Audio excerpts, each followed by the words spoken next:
नमस्कार दोस्तों। तारक मेहता का उल्टा चश्मा को तो हम सब जानते हैं। आज तारक मेहता का उल्टा चश्मा भारत के घर घर में देखे जाने वाला सीरियल बन गया है। आई एम श्योर कि आप भी इसे खाना खाते हुए जरूर देखते होंगे। नमस्कार दोस्तों, मेरा नाम है चेतन आनंद सिंह और चलिए आज यही एनालिसिस करते हैं कि कैसे तारक मेहता का उल्टा चश्मा भारत के घर घर में देखे जाने वाला सीरियल बन गया और क्यों इतने सारे ऑप्शंस अवेलेबल होने के बाद भी लोग तारक मेहता का उल्टा चश्मा देखना प्रेफर करते हैं। पहले जानते हैं तारक मेहता का उल्टा चश्मा के पीछे की कहानी क्या है। देखिए दोस्तों, तारक मेहता एक गुजराती भाषा के लेखक थे जिनका जन्म दिसंबर 1929 को हुआ था। उन्होंने एक चौल में रहने वाले परिवारों की जिंदगी पर आधारित कुछ लेख लिखे जो एक श्रृंखला के रूप में आए और 1971 में पहली बार चित्रलेखा नाम की साप्ताहिक अखबार में पहली बार पब्लिश हुए। ये लेख लोगों को बहुत पसंद आते हैं और इसके बाद तारक मेहता जी दुनिया ने उंधा चश्मा नाम की एक पुस्तक भी लिखते हैं जो इन्हीं लेखों पर आधारित रहती है। ये भी लोग बहुत पसंद करते हैं। फिर 2008 में असित कुमार मोदी जो टीवी सीरियल से प्रोड्यूसर और क्रिएटर हैं, तारक मेहता की इन कहानियों को टीवी सीरियल में बदलने के लिए एडाप्टेशन राइट हासिल करते हैं। असित कुमार मोदी का नीला टेलीफिल्म्स तारक मेहता का उल्टा चश्मा के टीवी शोज के राइट होल्ड करता है।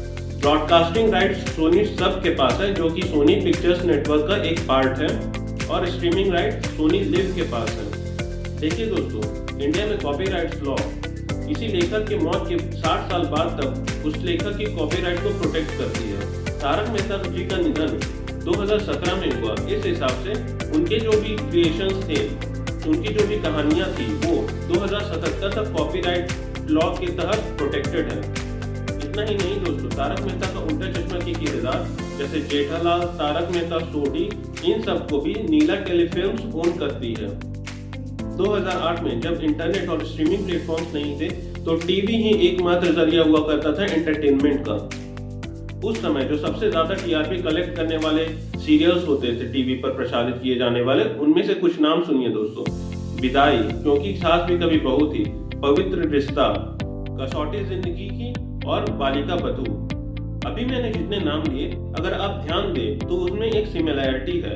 भले ही इनके कैरेक्टर और स्टोरी डिफरेंट हो, पर ये ह्यूमन इमोशंस के एक ही पार्ट को ट्रिगर करते हैं। इन सारे सीरियल्स में या तो सास बहू की लड़ाइयाँ या घर के विवाद या पति पत्नी की नोकझोंक दिखाई जाती थी।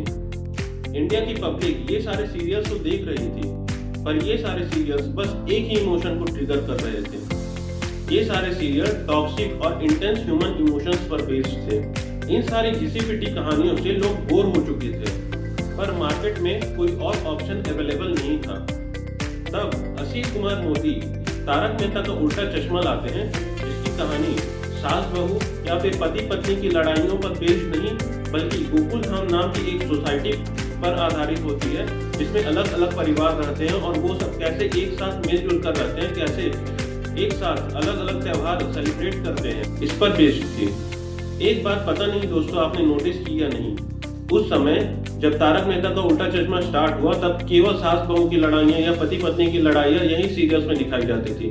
पर असित कुमार मोदी जी ने सास बहू की लड़ाइयों से इस सीरियल को इतना दूर रखा, गोकुल धाम सोसाइटी में रहने वाले किसी भी परिवार में एक भी सास नहीं है।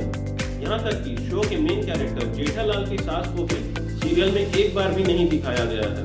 इसके साथ ही इंडिया में एक सेपरेट परिवार का कल्चर बढ़ रहा था। बड़े परिवार छोटे होते जा रहे थे और स्पेशली फ्लैट कल्चर, जहां लोग अपने फ्लैट के सामने कौन रहता है ये तक नहीं जानते। इस समय असित कुमार मोदी जी एक ऐसा सीरियल लेकर आए जहां पर भले ही आप छोटे परिवार के हो और भले ही आप एक फ्लैट में रहने के लिए मजबूर हो, पर फिर भी कैसे एक सोसाइटी के लोग आपस में मिलकर रह सकते हैं और अलग अलग त्योहार सेलिब्रेट कर सकते हैं, इसमें ये दिखाया गया।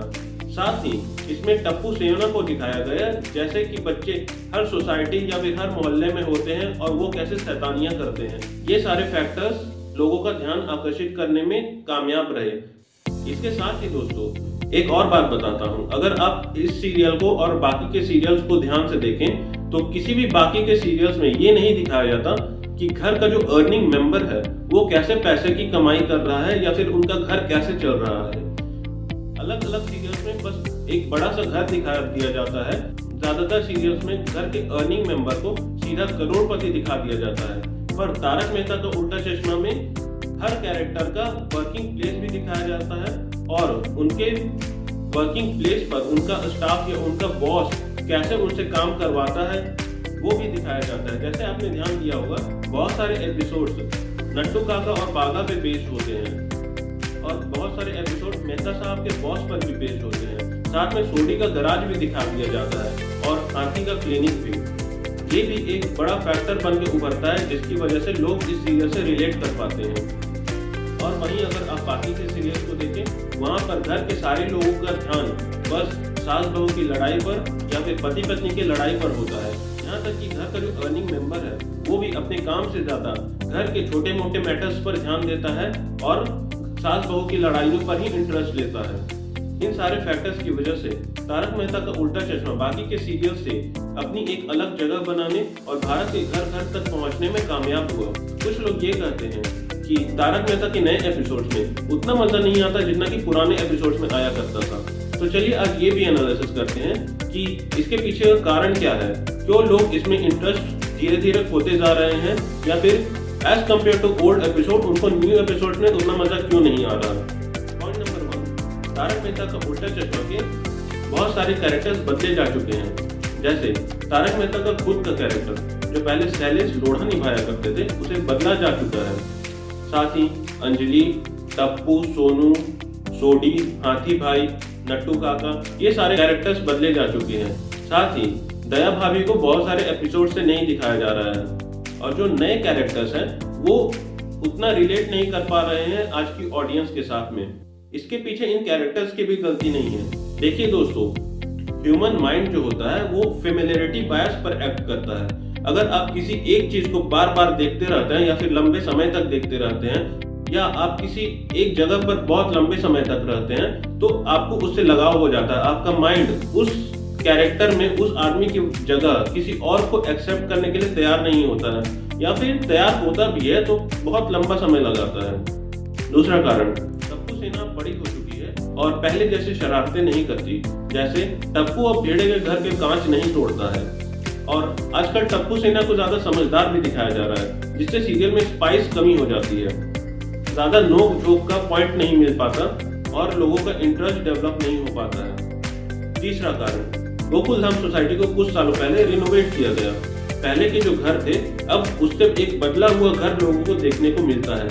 इसमें भी फेमिलियरिटी बायस ही काम करता है। जब लोग पहले के घरों को देखते आ रहे थे तो लोग उससे फेमिलियर हो चुके थे और बहुत लोगों को अडेप्ट करने में और नए घर को एक्सेप्ट करने में टाइम लगा, पर धीरे धीरे ये भी लोग एक्सेप्ट कर रहे हैं। तो बाकी के क्या कारण हो सकते हैं ये हमें कमेंट में बताएं।